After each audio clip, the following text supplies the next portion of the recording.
우리에게 주시는 은혜의 말씀은 고린도후서 13장 13절입니다. 합독을 하시겠습니다. 주 예수 그리스도의 은혜와 하나님의 사랑과 성령의 교통하심이 너희 무리와 함께 있을지어다. 아멘. 오늘은 은혜의 하나님에 대해서 말씀을 드리고자 합니다. 옛 헬라 사람들은 값없이 대가 없이 공짜로 주시는 것을 은혜로 주신다고 말합니다. 세상 사람들은 말하기를 이 세상에 공짜는 없다고 그렇게 말을 하는데, 우리 하나님에 관한 한 하나님은 우리에게 은혜를 공짜로 주시는 것입니다. 은혜란 헬라의 카리스라는 말인데, 아주 보기에 아름다울 때 헬라 사람들은 카리스라고 말합니다. 황혼에 서쪽 하늘이 붉게 물들고 새들이 날아가고 평화롭고 고요할 때 이를 보고 카리스, 야 은혜롭다, 그렇게 말을 합니다. 또한 노래를 잘 부를 때 들으면 기분이 좋지 않습니까? 그 노래를 듣고 난 다음 마음에 아주 기쁘고 평화스러우면 카리스, 은혜롭다, 그렇게 말을 하는 것입니다. 그리고 또 어떠한 사람이 훌륭한 일을 해서 사회적으로 칭찬받을 만한 득성스러운 행동을 했을 때, 야 은혜로운 행동을 했다, 은혜란 말을 다양하게 사용하고 있습니다. 보기에도 아름다운 예술품이나 경치를 보았을 때 카리스, 은혜롭다고 말합니다. 아름다운 음악을 들었을 때 또한 득성스럽고 훌륭한 행위를 볼 때도 카리스, 은혜라고 말하는 것입니다. 그러므로 은혜란 여러분 공짜로 우리에게 주시는 하나님의 축복일 뿐 아니라 그 은혜가 우리의 생애 속에 큰 역사를 베풀어 주는 것입니다. 변화를 갖다 주는 것입니다. 보기에도 아름답고 듣기에도 좋고 함께 살기에 득성스러운 훌륭한 인격으로 변화시켜 주시는 것을 은혜라고 말하는 것입니다. 첫째로 하나님은 은혜의 하나님이라는 것을 우리가 알아야 되는 것입니다. 아버지 하나님의 은혜는 말로 다 할 수 없습니다. 왜냐하면 천지와 만물을 하나님 아버지가 지으셔서 하나도 남김없이 우리에게 선물로 주셨기 때문인 것입니다. 하나님이 태양을 만드셔서 우리에게 돈 받고 태양의 빛을 비치게 합니까? 공짜로 햇빛을 비치게 하는 것입니다. 하나님이 공기를 만들어서 우리에게 돈 받고 숨쉬라고 합니까? 공짜로 숨쉬게 하는 것입니다. 물을 주님께서 만들어서 우리에게 공짜로 주었는데 사람들이 오염되게 했지 하나님 오염되게 안 했었습니다. 물도 공짜로 주셨습니다. 오곡백과 다 주님이 공짜로 만들어서 주신 것입니다. 하나님께서 천지와 만물을 선물로 주신 것으로 하나님은 은혜의 하나님인 것입니다. 선물을 주는 분은 은혜의 하나님인 것입니다. 우리의 생명도 그저 주신 것이지 대가를 받고 우리 생명을 주신 것이 아닙니다. 우리가 어머니 뱃속에서 10달을 자라서 세상에 태어날 때 공짜로 태어났지 우리가 돈 주고 어머니 뱃속에서 태어난 것은 아니지 않습니까? 사도행전 17장 24절로 25절에 우주와 그 가운데 있는 만물을 지으신 하나님께서는 천지의 주제시니 이는 만민에게 생명과 호흡과 만물을 친히 주시는 이심이라고 말씀한 것입니다. 여러분이 오늘 이 시간 생명이 있고 숨쉬고 사는 것이 전부 하나님의 은혜인 것입니다. 제가 옛날에 폐병 걸려서 죽게 되었을 때 숨쉬는 것이 얼마나 큰 축복의 은혜인 것을 깨달았습니다. 폐가 많이 상하니까 숨을 잘 쉴 수가 없어요. 들어누워 있으면 숨이 막혀서 죽을 것 같아요. 그래서 벽에 기대어서 억지로 숨을 쉬는데 조금이라도 잠이 들고 억지로 숨을 못 쉬게 되면 기겁을 하고 놀랍니다. 숨이 탁 트게 닿아서 죽을 것 같습니다. 그때 숨을 시원하게 쉰다는 것이 얼마나 큰 축복의 은혜인 것을 깨달은 것입니다. 사람이 배가 고파 보면 밥이 얼마나 복스러운 것을 알게 되고 목이 말라 보면 물이 얼마나 귀중하고 은혜로운 것을 알게 된 것처럼 숨을 못 쉬게 되니까 한 모금 숨을 편안하게 쉬는 것이 얼마나 큰 축복이고 은혜인 것을 알게 된 것입니다. 여러분, 이와 같이 우리의 숨 쉬는 것도 하나님께서 은혜로 우리에게 주신 것이므로 모든 것을 하나님께 감사하면서 우리가 숨도 쉬고 먹기도 하고 마시기도 하고 자기도 하고 깨기도 해야 될 것인 것입니다. 우리 하나님은 그 무엇보다도 구주 예수님을 선물로 주신 것입니다. 우리 조상이 하나님을 반역하여 죄를 짓고 그 죄를 상속으로 받은 우리들은 태어날 때부터 속에 죄의 부패가 들어있어서 죄를 짓고 불의하고 추악하고 버림을 받아야 마땅한 삶을 살아가고 있는 것입니다. 사람들은 죄의 부패를 떠날 수가 없어요. 속에 심겨져 있는 것입니다. 콩 심은 데 콩 나고 팥 심은 데 팥 나는 것처럼 아담과 하와를 심은 것은 죄의 부패로서 우리가 열매를 맺게 되어 있는 것입니다. 이 죄의 부패를 없앨 수 있는 분은 하나님의 아들 예수님밖에 안 계신 것입니다. 예수님은 친히 이 땅에 오셔서 몸짓고 피를 흘려 우리의 죄성을 도말하시고 우리에게 거듭나게 해서 새로운 심령을 심어준 하나님의 아들인 것입니다. 요한일서 4장 9절로 10절에 하나님의 사랑이 우리에게 이렇게 나타난 바 되었으니 하나님이 자기의 독생자를 세상에 보내시면 그로 말미암아 우리를 살리려 하심이라. 사랑은 여기 있으니 우리가 하나님을 사랑한 것이 아니요 하나님이 우리를 사랑하사 우리 죄를 속하기 위하여 화목제물로 그 아들을 보내셨습니다. 여러분, 언제 우리가 먼저 하나님을 사랑했습니까? 우리는 하나님을 알지도 못하고 사랑하지 않았는데 하나님이 우리를 택하시고 부르셔서 그 아들 예수님을 보내셔서 십자가에 못 박아 몸짓고 피 흘려서 그 은혜를 우리에게 값없이 선물로 주신 것입니다. 그 은혜로 말미암아 믿음으로 구원을 받았으니 이것이 너희에게서 난 것이 아니요 하나님의 선물이라고 성경에 말하고 있는 것입니다. 그러므로 예수 그리스도는 순수하게 하나님의 선물인 것입니다. 하나님께서 여러분 크리스마스 선물을 받는 것처럼 예수 그리스도를 여러분에게 선물로 주셔서 우리는 아무 자격이 없는데도 불구하고 하나님의 은혜로 선물을 받아서 영혼의 구원을 받고 영생의 축복을 얻게 된 것입니다. 생각할수록 감격하지요. 그러고 난 다음에 또한 하나님은 예수님이 죽었다가 부활 승천하시고 난 다음에 예수님의 그 자리에 성령을 선물로 주셔서 성령이 보혜사로서 우리를 돕게 해주신 것입니다. 보혜사란 말은 하나님께로부터 보내심을 받아 우리를 돕기 위해서 항상 우리 곁에 계신 분을 말하는 것입니다. 오늘 예수 믿는 사람 곁에는 돕는 자 보혜사가 항상 같이 계신 것입니다. 우리가 알든지 모르든지 성령은 바람같이 우리와 함께 계셔서 우리를 돕기를 원하시고 계신 것입니다. 그렇기 때문에 성령이 보혜사로서 돕기 위해서 우리와 같이 계신 것을 우리가 알면은 성령님을 인정하고 환영하고 모셔드리고 의지하고 도움을 간구하면 성령께서 언제나 오른손의 능력으로 우리를 도와주시는 것입니다.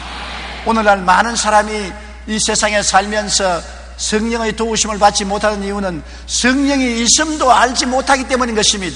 성령이 우리와 같이 있음도 알지 못하는데 어떻게 도움을 받습니까? 가정교사가 우리와 같이 있는데도 인정을 하지 않으면 아무런 도움을 받을 수가 없습니다. 가정교사가 있는 것을 인정하고 도움을 청해야죠. 우리는 매일매일 성령님이여 나를 기도할 수 있도록 도와주시옵소서, 말씀을 사랑하도록 도와주시옵소서, 하나님께 가까이 나가도록 도와주시옵소서, 지혜와 총명과 모략과 재능과 지식을 허락하여 주시옵소서. 도움을 청하면 주시는 것입니다. 성령은 구하라 주실 것이요 찾으라 찾을 것이요 문을 두드리라 열릴 것이라고 말한 것입니다. 구하지 않은데 주지 않습니다. 찾지 않은데 찾게 하지 않습니다.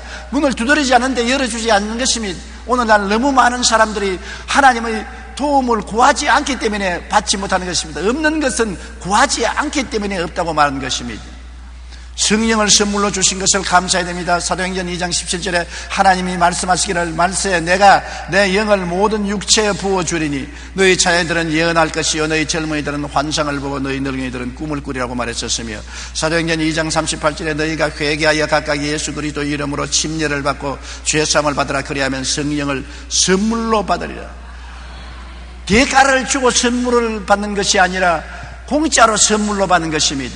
우리가 죄사함을 받고 나면은 하나님이 선물을 주시는데 성령을 보내주시는 것입니다. 성령은 우리 인간적인 체험으로 말하면 어머니와 같은 것입니다. 하나님의 아버지라면 성령은 어머니와 같은 것입니다. 우리를 자상스럽게 돌보며 오래 참고 우리를 이끌어 주시는 성령님이신 것입니다. 그뿐 아니라 하나님께서는 우리에게 천국을 선물로 주신 것입니다. 여러분, 이 땅에 행인과 나그네와 같이 살다가 죽고 나면 사라지는 것이 아닙니다. 인간이 깨달아야 될 가장 중대한 것은 인간의 지상 삶은 잠시 잠깐이요 지상 삶 이후에가 영원한 삶이 시작된다는 것입니다. 예수님이 이것을 알려주시기 위해서 이 땅에 오셔서 십자가에 못 박여 죽었다가 부활하셨습니다. 예수님이 부활하지 않으셨으면 저 세상에 있는 것을 우리가 증명받을 수 없습니다.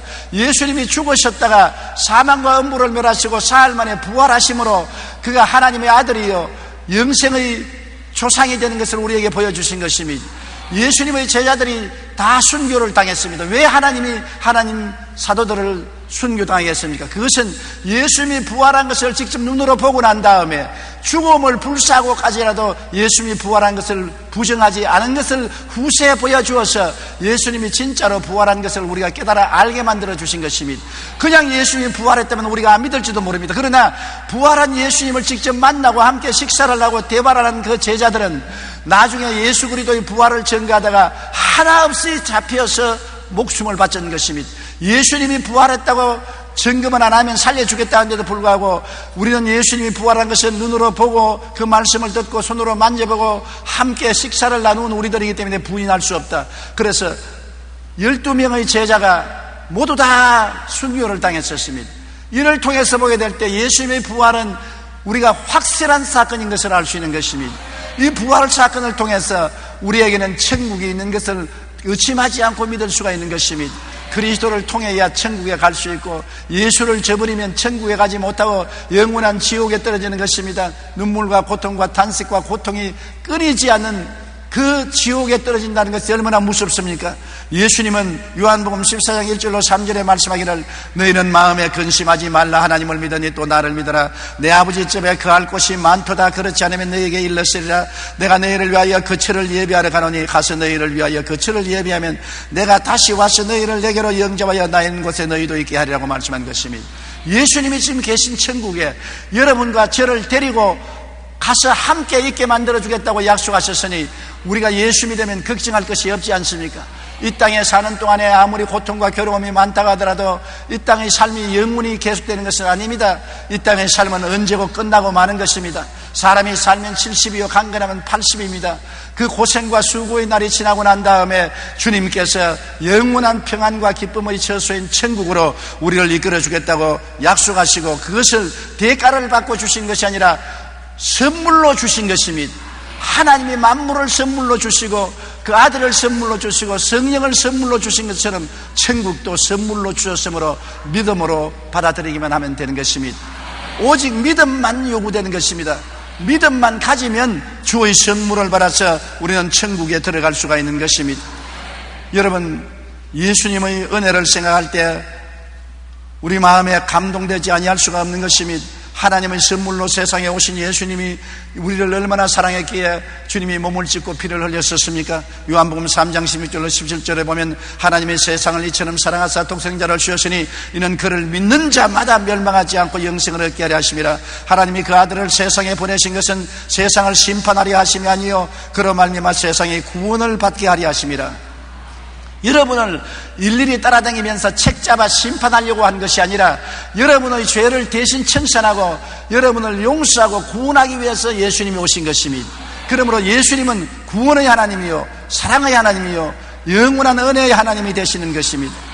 자신의 생명을 대속물로 주신 것이니 여러분은 얼마나 큰 은혜인 것입니까? 돈을 준 것이 아닙니다. 의복을 준 것이 아닙니다. 주님께서 우리에게 무슨 기술을 가르쳐 준 것이 아닙니다. 당신의 생명을 선물로 준 것입니다. 살을 찌어서 먹여주시고 피를 흘려서 마시게 주신 것입니다. 받아 먹으라 이는 내가 너를 위하여 찢는 살이라고 말씀하시고 받아 마시라 이는 내가 너를 위해서 흘리는 죄사함의 피라고 말씀하신 것입니다. 인자가 온 것은 섬김을 받으려 함이 아니라 도리어 섬기려 하고 자기 목숨을 많은 사람의 대속물로 주려 함이라고 말한 것입니다. 그가 찔리면 우리 허물을 인함이요 그가 상하면 우리 죄악 때문이라. 그가 징계를 받음으로 우리는 평화를 누리고 그가 채찍에 맞음으로 우리는 나음을 입었도다. 예수님의 십자가의 공로로 말미암아 용서와 의와 평강을 선물로 얻었으며 마귀와 세상을 이기고 거룩함과 성령 충만을 선물로 얻었으며 주님 채찍 맞은 공로로 말미암아 치료와 건강을 선물로 얻었으며 주님이 십자가에 매달려 저주받음으로 아브라함의 복을 은사로 받았으며 주님께서 죽었다가 부활하심으로 영생 천국을 선물로 받게 된 것입니다. 예수님 안에서 영혼이 잘되고 범사에 잘되며 강건하고 생명을 얻되 넘치게 얻는 선물을 받게 된 것입니다. 진리를 알지니 진리가 너희를 자유케 하리라고 말씀한 대로 이를 깨달아 알아야 되는 것입니다. 그리고 이것을 마음에 받아들이고 이렇게 하나님이 십자가를 통하여 우리에게 은혜를 주신 것을 꿈꾸고 믿고 입술로 시인하고 나아가면 이 은혜가 여러분 속에 활성화되어 나타나기 시작하는 것입니다. 우리는 예수 그리스도의 십자가의 은혜를 항상 우리 마음속에 간직하고 은혜 속에 살며 은혜의 성령님께 늘 의지하고 살아야 되는 것입니다. 자신을 보혜사로 내주신 성령님은 자신을 어머니로 내주신 여성과 같은 것입니다. 어머니가 어린아이를 얼마나 오랜 인내를 가지고서 똥오줌 받아내시고 돌봐주시고 길러주시지, 성령께서 얼마나 오랜 인내력을 가지고 우리의 잘못을 찾아 참으시고 다시 깨우치시고 회개시게 해주시고 하나님께로 나아갈 수 있도록 기도를 해주시고 도와주시는 역사를 성령이 베풀어 주시는 것입니다. 요한복음 14장 16절 18절에 예수께서 말씀하기를 내가 아버지께 구하겠으니 그가 또 다른 보혜사를 너에게 주사 영원토록 너희와 함께 있게 하시리니 그는 진리의 영이라 내가 너희를 고아와 같이 버려두지 아니하고 너희에게로 오리라. 고아와 같이 버려두지 않고 성령이 우리에게 오신 것은 예수님이 오신 것과 마찬가지인 것입니다. 성령을 통하여 예수님이 오셔서 고아원에 있는 우리처럼 만들지 아니하시고 부모가 있는 어린아이처럼 만들어 주시겠다는 것입니다. 그러므로 우리는 하나님이 죽은 하나님이 아니라 살아계신 하나님이며 이슬련 하나님이 아니라 지금 살아계신 하나님이며 구말리 장천 멀리 계신 하나님이 아니라 우리와 함께 거하시고 우리 속에 계시는 하나님인 것을 인정하고 받아들이고 믿게 되시기를 주님 이름으로 축원합니다. 하나님은 현실적인 하나님이요 꿈속에 계신 하나님이 아니신 것입니다. 여러분, 성령께서는 하나님 아버지와 예수님의 은혜를 우리에게 시시각각으로 깨닫게 해주시고 체험하게 해주시는 것입니다. 요한복음 14장 26절에 보혜사 곧 아버지께서 내 이름으로 보내실 성령 그가 너희에게 모든 것을 가르치고 내가 너희에게 말한 모든 것을 생각나게 하시리라. 성령께서 우리에게 가르치고 기억나게 만들어 주시는 것입니다. 저는 언제나 강단에 서면 놀라운 체험을 합니다. 하나님 말씀을 전가할 때 제가 도저히 상상할 수 없던 하나님의 말씀이 마음속에 기억이 나고 하나님이 가르치심이 깨달아지게 되는 것입니다. 강단에 설 때하고 강단에서 내려갈 때하고 그렇게 틀리는 것입니다. 성령께서 역사하실 때는 내가 말할 수 없는 말도 깨닫게 해주시고 잊어버린 것을 기억나게 해주시고 하늘나라가 살아서 역사하게 도와주시는 것입니다. 고린도전서 2장 10절에 오직 하나님이 성령으로 이것을 우리에게 보이셨으니 성령은 모든 것 곧 하나님의 깊은 것이라도 통달하시느니라. 하나님의 성령이 하나님의 깊은 비밀을 마음속에 깨닫게 해주는 것입니다. 이것은 학교에서 배우는 공부가 아닙니다. 우리가 연구해서 깨닫는 것이 아닙니다. 어두움에서 빛이 비치면 모든 것이 환하게 보이는 것처럼 계시를 통해서 깨닫게 만들어주는 것입니다. 그러므로 항상 성령께 의지하면 성령이 진리를 계시해 주시고 깨닫게 해주시고 알게 만들어 주시는 것입니다. 성령으로 알게 되면 은혜가 충만하고 기쁨이 넘쳐나게 되는 것을 우리는 체험하게 되는 것입니다. 둘째로 여러분, 율법과 은혜를 우리가 분명히 분별해서 알아야 되는 것입니다. 율법은 하나님께서 시내산에서 모세를 통해서 주신 것인데 10계명 및 613개의 법을 주신 것입니다. 율법은 죄를 지적하고 정죄하며 심판하는 것이 율법입니다. 거울 보십시오.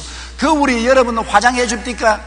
거울을 여러분 들여다보면 머리가 흥크러진 것을 보여주시고 눈썹이 잘 그려지지 않은 것이나 립스틱이 밖으로 묻은 것이나 얼굴을 화장 잘못한 것이나 이런 것을 보여주는 것입니다. 그러다가 거울아 머리를 바르게 잘 빗게 해줘, 거울아 얼굴 치장을 고쳐줘, 립스틱을 바르게 발라줘. 아무래도 거울은 그런 것을 못합니다. 거울은 우리의 모습을 보여줄 따름인 것입니다. 율법은 우리의 참 모습을 보여줄 따름이지 우리를 씻어주거나 구원해주는 힘은 없는 것입니다. 그런데 우리는 원래부터 죄 중에 태어나서 죄를 먹고 마시며 살았기 때문에 율법의 거울 앞에 서면 나타나는 것이 죄밖에 안 보이는 것입니다. 우리는 나무 잎사귀보다 더 썩어지고 패리한 우리들인 것입니다. 걸레보다도 더 더러운 옷을 입고 있는 것입니다.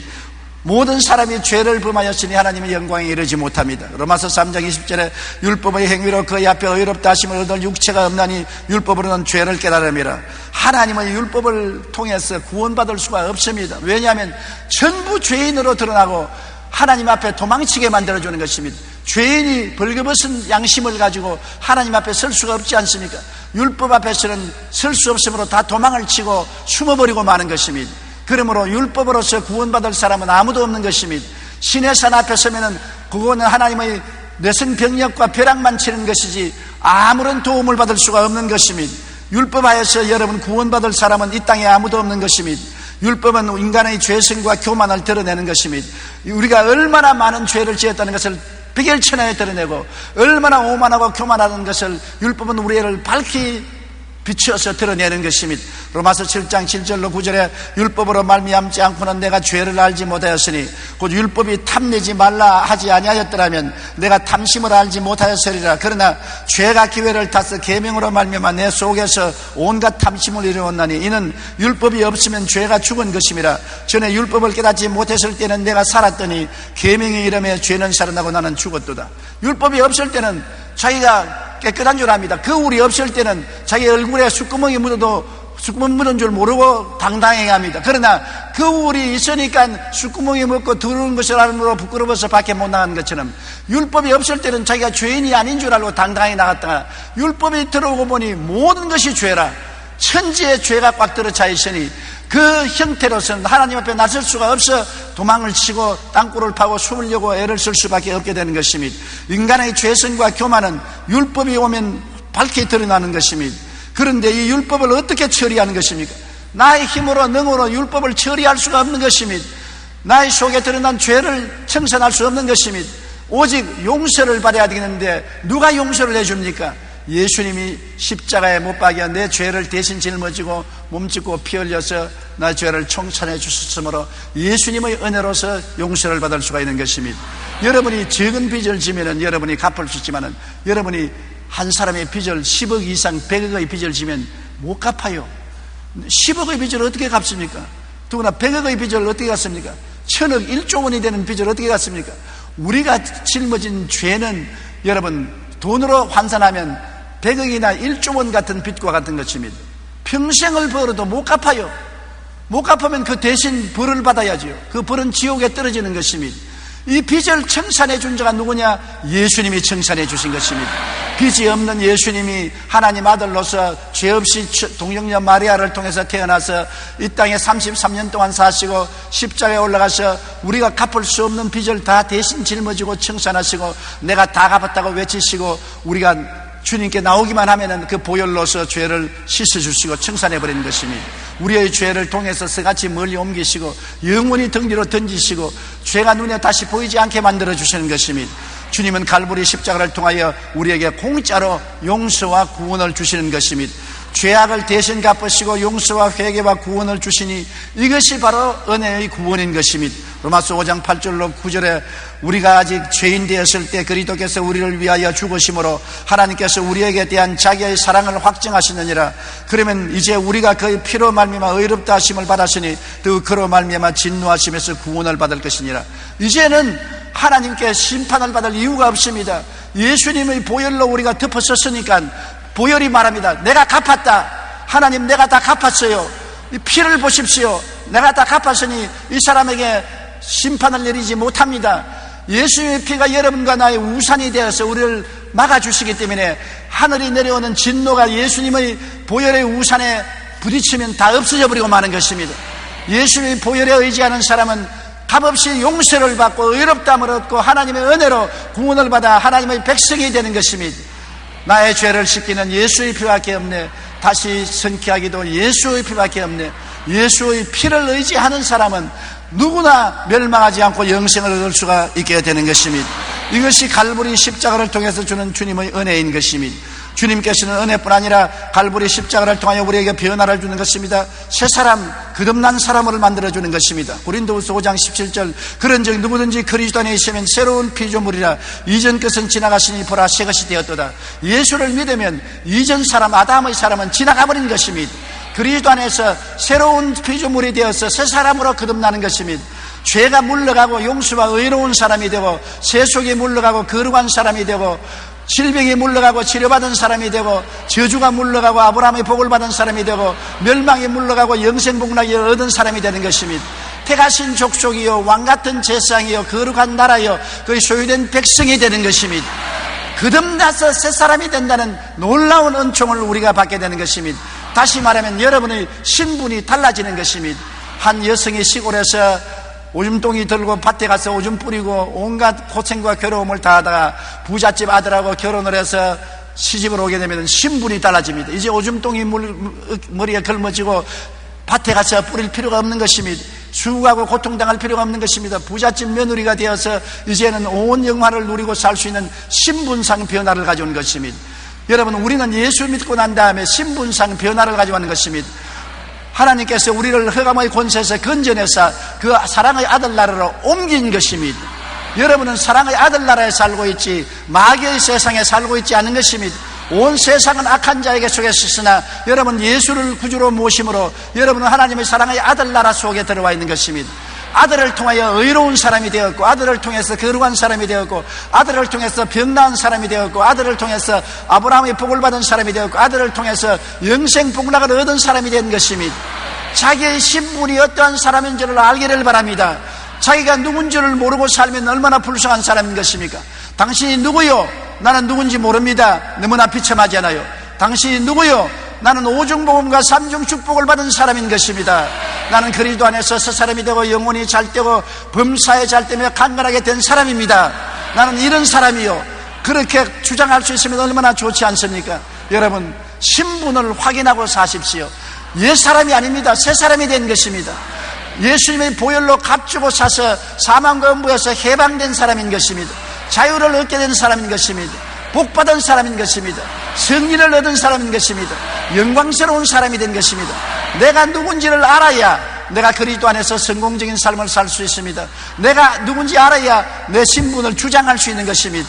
마귀가 시키는 대로 끌려가는 사람은 자기가 누군지 모르기 때문에 끌려가는 것입니다. 내가 자유의 사람인 줄 알면 마귀야 물러가라. 나는 그리스도로 말미암아 자유인이 되었다. 그리스도로 말미암아 죄를 이긴 사람이 되었다. 그리스도로 말미암아 병에서 고침 받았다. 예수로 말미암아 축복받은 사람이 되었으니 저주야 물러가라. 신분을 알면 신분을 누릴 수가 있는 것입니다. 내 자신을 알라고 말한 것처럼 여러분 자신을 그리스도 안에서 알아야 이것을 그대로 믿고 꿈꾸고 입술로 주장할 수가 있는 것입니다. 그럴 때 여러분이 그 신분 속에 살 수가 있는 것입니다. 디도서 3장 5절에 우리를 구원하시되 우리의 행한 바 의로운 행위로 말미암지 아니하고 오직 그의 긍휼하심을 따라 중생의 시선과 성령을 새롭게 하심을 하셨다고 말한 것입니다. 우리의 행위로서 신분이 달라진 건 아닙니다. 믿음으로 신분이 달라진 것입니다. 예수님의 은혜로 신분이 달라진 것입니다. 여러분 제발 옛사람으로 생각하고 옛사람으로 꿈꾸고 옛사람으로 믿고 옛사람으로 말하지 마십시오. 옛날 사람은 지나가고 마는 것입니다. 여러분 새 사람이 된 것입니다. 여러분은 성공한 사람이 된 것입니다. 복받은 사람이 된 것입니다. 하늘나라 시민이 된 것입니다. 하나님과 함께 사는 사람이 되어버리고 마는 것입니다. 이러한 영광을 누리는 여러분 되시기를 바랍니다. 셋째로 우리가 은혜를 받으면 어떻게 될까요? 아버지 하나님의 은혜와 예수 그리스도의 은혜와 성령님의 은혜를 우리가 마음속에 받으면 어떠한 체험을 하게 되는 것입니까?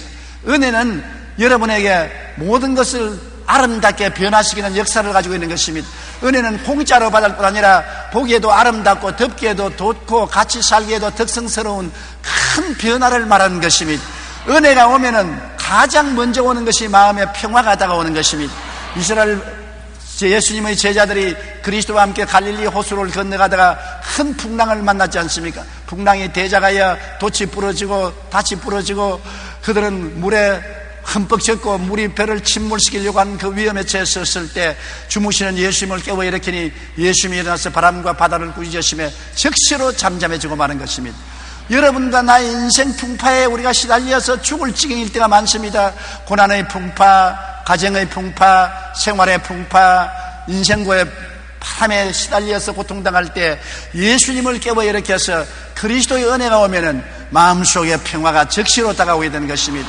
이 마음의 평화는 사람의 힘과 능으로 만든 것이 아니라 위에서 내려오는 평화로서 놀라운 기적적인 평안으로 마음을 잡아주는 것입니다. 풍랑이 진 갈릴리 바다가 잠잠하고 고요해지는 것처럼 마음이 잠잠하고 고요해지는 것입니다. 데살로니가 후서 3장 16절에 평강의 주께서 친히 때마다 일마다 너에게 평강을 주시고 주께서 너희 모든 사람과 함께 하시기를 원하노라. 때마다 일마다 마음이 편안해지는 것입니다. 마음이 편안해야 가정도 평안하고 사업도 평안하고 생활도 평안한 것입니다. 마음에 평안이 없으면 돈이나 지위나 명예나 권세나 부귀나 영화가 결코 우리에게 행복이 되지 못하는 것입니다. 평화가 여러분 행복의 기초가 되는 것입니다. 이 평화는 예수님께서 여러분에게 주시는 것으로 예수님께 은혜를 구하면 은혜가 와서 평안으로 채워주는 것입니다. 예수님께서 말씀하기를 평안을 너희에게 끼치노니 곧 나의 평안을 너희에게 주노라. 내가 너희에게 주는 것은 세상이 주는 것과 같지 아니하다고 말씀한 것입니다. 오늘 또 예수 그리스도께서 은혜를 통해서 평안을 주시기를 주님 이름으로 축원합니다. 은혜가 오면 마음의 기쁨이 솟아나는 것입니다. 세상이 주는 기쁨은 잠시 있다 사라지지만 예수 믿고 들어오는 기쁨은 끝없이 마음속에 솟아나는 기쁨인 것입니다. 주의 기쁨이 마음속에 넘쳐나면 그리스도의 사랑도 넘쳐나는 것입니다. 여러분, 근심 걱정이 물러가고 기쁨이 마음에 넘쳐오면 얼마나 행복하고 좋습니까? 주의 사랑 비칠 때 기쁨 오지 않아요? 1절만 불러볼까요? 주의 사랑 비칠 때에 기쁨 오네. 근심 걱정 물러가고 기쁨 오네. 기도하게 하시며 희미한 건 물리쳐 주의 사랑 비칠 때에 기쁨 오네. 그 큰 사랑 내 마음속에 명랑하게 비칠 때에 찬송하네. 그 큰 사랑 내 마음속에 화평함과 기쁨 주네. 그 큰 사랑. 마음에 주님의 은혜가 오면은 기쁨과 사랑이 넘쳐나게 되는 것입니다. 주님의 은혜를 받았던 사람이 늘 마음에 찡그리고 있고 늘 미움이 있고 원한이 있으면 은혜를 못 받았기 그런 것입니다. 은혜를 받으면 그런 변화가 다가오는 것입니다. 이사야 35장 10절에 야훼의 속량함을 받은 자들아 돌아오며 노래하며 시온에 이르러 그들의 머리 위에 영영한 희락을 띠고 기쁨과 즐거움을 얻으리니 슬픔과 탄식이 사라지리라. 은혜가 오면 슬픔과 괴로움이 사라지고 영영한 희락이 넘쳐나게 되는 것입니다. 하나님의 은혜가 이렇게 임하기를 간절히 바랍니다. 여러분, 은혜가 와야 마음의 만족과 행복이 다가오는 것입니다. 행복이 은혜로 말미암아 오는 것이지 세상 것으로 오는 행복은 잠시 있다 사라지는 안개와 같은 것입니다. 고린도후서 3장 5절에 우리가 무슨 일이든지 우리에게서 난 것 같이 스스로 만족할 것이 아니니 우리의 만족은 오직 하나님께로부터 나느니라. 하나님이 오셔야 돈도 만족하고 가정도 만족하고 지위와 명예와 권세도 만족하지, 하나님 없는 만족은 있는 것 같으나 없고 거짓에 불과한 것입니다. 여러분, 사람들은 자꾸 돈 하는데 돈은 많을수록 타락하고 만족을 빼앗아가는 것입니다. 지위도 여러분, 하나님이 없는 지위는 마음의 평화를 빼앗아가고 탐욕으로 꽉 채워놓고 마는 것입니다. 하나님의 은혜가 와야 참으로 모든 것이 돈도 지위도 명예도 권세도 부귀도 영화도 만족하게 되고 행복이 되게 되는 것입니다. 빌립보 3장 8절에 또한 모든 것을 해로 여기면 내 주 그리스도 예수를 아는 지식이 가장 고상하기 때문이라. 내가 그를 위하여 모든 것을 잃어버리고 배설물로 여기면 그리스도를 얻기 위함이라고 말한 것입니다. 예수를 얻는 지식이 너무나 고귀하기 때문에 더는 다른 것은 다 배설물로 여긴다고 바울이 말한 것입니다. 돈이나 집이나 명예나 권세나 부귀나 영화도 은혜 없으면 배설물과 같다는 것입니다. 은혜가 있어야 효과가 발생하는 것입니다. 예수 그리스도의 은혜는 우리가 언제나 구하고 찾으면 우리 마음속에 다가오는 것입니다. 하나님의 은혜를 받고 나면 하나님과 이웃에 대한 사랑이 넘쳐나게 되는 것입니다. 은혜가 와야 하나님을 사랑하게 되고 이웃도 내가 뜨겁게 마음으로 사랑하게 되는 것입니다. 마가복음 12장 30절로 31절에 내 마음을 다하고 목숨을 다하고 뜻을 다하고 힘을 다하여 주 너희 하나님을 사랑하라 하신 것이요 둘째는 이것이니 내 이웃을 내 자신과 같이 사랑하라 하신 것이라. 이보다 더 큰 계명이 없느니라. 하나님을 이처럼 사랑하고 이웃을 사랑하려고 하는데 내 힘으로 안 되는 것을 어떻게 합니까? 은혜를 받으면 이런 사랑이 넘쳐나지만 은혜를 받기 전에는 이런 역사가 일어나지 않은 것입니다. 사랑이란 무엇입니까? 이웃에게 악을 행하지 않는 것이 사랑이요 이웃에게 잘해주는 것이 사랑인데, 은혜가 와야 이웃에게 악을 안 행하고 이웃을 잘해줄 수가 있는 것입니다. 선을 행하고 나누어 주기를 힘쓰는 이러한 일들은 은혜가 와야 우리의 생활 속에 이루어지는 체험인 것입니다. 은혜가 와야 감사와 찬송에 충만해지는 것입니다. 아무리 감사하고 찬양하라도 마음이 은혜가 없는데 어떻게 합니까? 은혜가 오면은 마음이 부드러워져요. 생각도 부드러워지고 마음도 부드러워지고, 은혜가 오면 손도 보들보들해지고 발도 보들보들해지고 몸도 보들보들해져요. 은혜를 받으면 부드러워져요. 저는 언제나 은혜가 왔는지 안 왔는지 보면 은혜가 오면 마음이 부들부들해져서 남의 말도 고깝게 들리지 않고 남의 말도 사랑스럽게 들리고 귀하게 보여지고, 은혜가 오면은 내 목이 부들부들해져서 목이 마음대로 움직여지고 손가락이 부들부들, 손을 만지면 손이 그렇게 부드러울 수가 없어요. 은혜를 오면 얼굴을 만지면 얼굴이 굉장히 부드럽고 좋아요. 모든 것이 부드러워진다고요. 영도 부드러워지고 마음도 부드러워지고 몸도 부드러워지고 생활도 부드러워지고 그 부드러운 가운데 감사와 찬송이 충만하게 되는 것입니다. 이러므로 하나님이 우리에게 은혜를 주시기를 원하고 우리가 은혜를 받아야 되는 것입니다. 골로새서 3장 16절로 17절 우리 다 같이 읽어보십시다. 그리스도의 말씀이 너희 속에 풍성히 거하여 모든 은혜로 피차 가르치며 권면하고 시와 찬송과 신령한 노래를 부르며 감사하는 마음으로 하나님을 찬양하고 또 무엇을 하든지 말에나 일에나 다 주 예수 이름으로 하고 그를 힘입어 하나님 아버지께 감사하라. 은혜가 와야 찬송하고 노래 부르고 감사하고 예수 이름으로 힘입어 하나님 아버지께 감사할 수 있지. 은혜가 없는데 마음이 굳어지고 딱딱해지는데 그런 일이 일어날 수가 있습니까? 없지요. 저는 늘 내 마음속에 기억나는 것은 제가 평신도 때 부산 공설운동장에 미국에서 나온 유명한 부흥사가 천막을 치고 부흥회를 했습니다. 그런데 밤에 도둑놈들이 와서 천막을 찢어가요. 그리고 나는 그때 평신도이기 때문에 교회에서 밤 철야를 하면서 그 천막을 지켰습니다.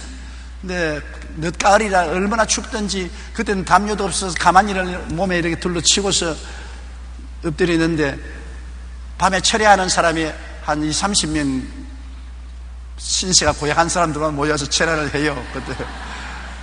그런데 아주 무식한 노동자 한 사람이 간증을 하러 나서 간증을 하는데 나는 그때 그 간증을 듣고 너무나 실망하고 저런 사람이 예수 믿는 사람이기 때문에 저 사람 보면 누가 예수를 믿겠냐고 생각하는 것은 왜냐하면 보이소 내 말 좀 들어 보이소 내가 그만 부흥에 와서 은혜를 안 받았는겨 은혜를 받았는겨 막 손이 보들보들합니다 내 손 좀 보이소 막 손이 막 보들보들하고 막 얼굴도 보들보들하고 막 온몸이 다 부들부들하는 게요 여러분 은혜를 받았으니까 이렇게 부들부들해요 그래서 내 속으로 그때는 저런 무식한 놈이 어디 있냐 은혜를 받으면 마음에 기쁨이 오고 평안이 온다고 뭐라도 무슨 손이 부들부들하고 얼굴이 부들부들하고 발이 부들부들하고 저렇게 무식한 소리를 하기 때문에 사람들이 저런 사람 보고 예수를 믿겠냐 그렇게 제가 비난을 했습니다. 그런데 이제 내가 보면 그 사람이 진짜로 솔직하게 주님을 잘 믿는 사람인 것을 아는 것은 제가 은혜를 받고 보니까 손이 보들보들하고 얼굴이 보들보들하고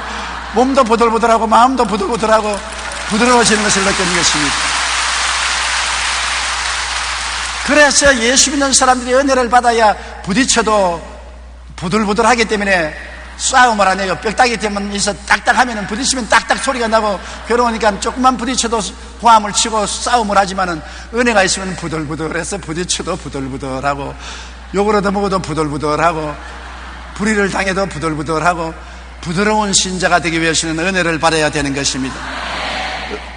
감사와 찬송은 은혜 없이 우리가 일어나지 않지 않습니까? 습관적이고 율법적이고 의식적인 신앙은 딱딱하고 이기주의적이고 자기중심주의적이고 평안과 기쁨과 행복이 없습니다. 은혜 속에 살기 위해서는 항상 기도하고 말씀 읽고 하나님 중심의 삶으로 성령 충만해야 되는 것입니다. 우리가 성령으로 말미암아 하나님께 은혜를 달라고 늘 구하면 은혜를 주시는 것입니다. 아침에 일어나서 하루를 출발하기 전에 하나님 오늘 또 하나님 은혜를 주셔서 은혜 가운데 부드러운 마음을 가지고 행복과 기쁨과 찬양을 가지고 살게 해 주시옵소서. 또 낮에도 하나님께 은혜를 달라고 또 부르짖고 저녁에 잠들기 전에도 은혜를 달라고 부르짖고 남편 만나기 전에 은혜를 달라고 부르짖습니다. 그래야 남편하고 안 싸우지요. 아내를 만날 때도 은혜를 주시옵소서. 부모를 만날 때 자식을 만날 때도 은혜를 주시옵소서. 이웃을 만날 때도 은혜를 주시옵소서. 은혜는 우리에게 호흡과 같고 마시는 물과 같은 것입니다. 항상 호흡을 해야 살고 물을 마셔야 사는 것처럼 예수 믿는 사람은 은혜를 마시고 먹고 은혜를 체험하고 은혜 가운데 살아야 우리의 신앙생활이 올바르게 되는 것입니다. 그런데 은혜는 구해야 얻지 구하지 않으면 얻을 수가 없는 것입니다. 아버지에게도 구해야 얻고 예수님께 구해야 얻고 성령께 은혜를 달라고 구해야 얻는 것입니다. 구하라 주실 것이요 찾으라 찾을 것이요 문을 두드리라 열릴 것이라고 말한 것입니다. 오늘 또 여러분 기도할 때 은혜를 달라고 하늘께 간구하면 하나님이 은혜를 반드시 주시는 것입니다. 하나님은 은혜를 주시기 위해서 기다리는 것입니다. 왜냐하면 은혜는 공짜로 주시는 것이기 때문에 값으로 주는 것이 아니므로 믿음으로 구하면 주시게 되어 있는 것입니다. 내가 공로를 세워야 받는 것이면 공로 없이면 구할 수가 없는 것입니다. 내가 돈을 내야 주는 것이면 돈 안 내고는 받을 수가 없는 것입니다. 내가 훌륭한 사람이 되어야 받는 것 때문에 훌륭한 사람이 되지 못하면 못 받습니다. 그러나 은혜는 선물인 것입니다. 공짜로 주는 것입니다. 잘났든 못났든 무식하든 유식하든 미인이든 못난 사람이든 상관하지 않습니다. 믿기만 하면 은혜를 주시는 것입니다. 믿음으로 구해서 은혜를 받아 은혜 속에 사는 여러분 되시기를 주님 이름으로 축원합니다. 매일매일 은혜 속에 살면 여러분도 행복하고 이웃 사람도 행복하고 하나님도 행복하고 여러분 인생살이가 기쁘고 즐거움에 넘치게 되는 것입니다. 우리 다 같이 고개 숙여 기도드리겠습니다. 하늘에 계신 우리 아버지여, 우리에게 새 사람이 되고 하시고 새로운 피조물이 되게 하시고 세상 사람이 갖지 못하는 은혜를 선물로 주심을 감사합니다. 하나님이 은혜로 주신 세계를 깨달아 알고 감사드리고 예수님이 은혜로 주신 구원을 받고 감사하고 성령님이 은혜로 돌봐주심을 알고 감사하고 또 하나님 삼위일체 하나님이 우리의 생활 속에 공기와 같이 물과 같이 부어주시는 은혜를 항상 누리게 해주심을 감사드립니다. 아버지 하나님, 오늘 저로부터 시작해서 우리 성도 전체가 은혜를 넘치게 받도록 하여 주시옵시고 은혜의 즐거움과 부드러움과 행복과 기쁨 속에 찬양하며 살 수 있도록 도와주시옵소서. 값없이 주시는 하나님의 은혜를 우리가 넘치게 받아서 은혜 있는 성도가 되고 은혜 없는 성도가 되지 말게 도와주시옵소서. 은혜의 기적 속에 사는 우리들이 되게 하여 주시옵소서. 예수님 이름 받들어 기도드리옵나이다. 아멘.